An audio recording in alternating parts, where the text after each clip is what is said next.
السلام علیکم ورحمۃ اللہ۔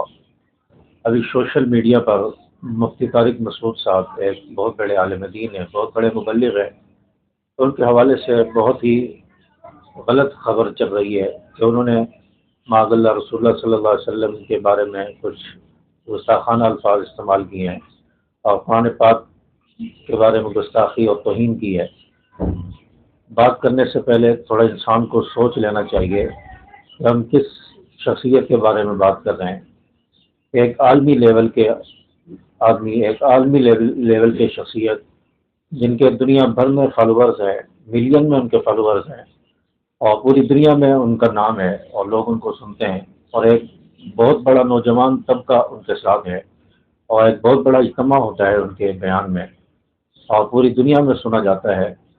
تو ایسے شخصیت کے لیے ایسے الفاظ استعمال کرنا کہ انہوں نے گستاخی کی ہے تو یہ بالکل مناسب نہیں ہے۔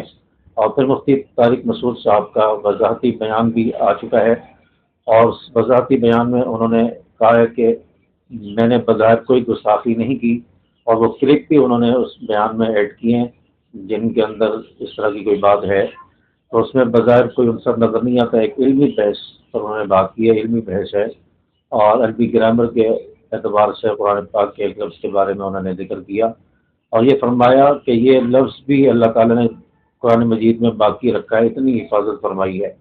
صحابہ نے جیسے قرآن پاک لکھ دیا ویسے ہی آج تک لکھا ہوا موجود ہے، تو یہ بات انہوں نے کی ہے۔ باقی وہ وضاحتی بیان مفتی طارق مسعود صاحب کا وہ آپ سوشل میڈیا پر سن سکتے ہیں۔ تو انہوں نے کہا ہے کہ میں نے کوئی گستاخی نہیں کی، اگر کسی کو گستاخی نظر آتی ہے تو میں اس پر معذرت چاہتا ہوں، معذرت کرتا ہوں، اپنے الفاظ واپس لیتا ہوں۔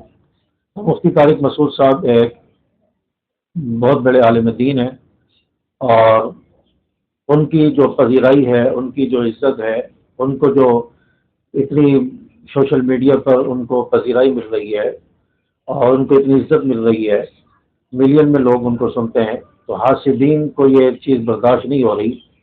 وہ وقتاً فوقتاً کبھی مولانا طارق جمیل صاحب کے بارے میں الٹے سیدھے الفاظ، کبھی مفتی طارق مسعود صاحب کے بارے میں گستاخانہ الفاظ کو جو ہے وہ وائرل کر دیا جاتا ہے الزام لگا کر۔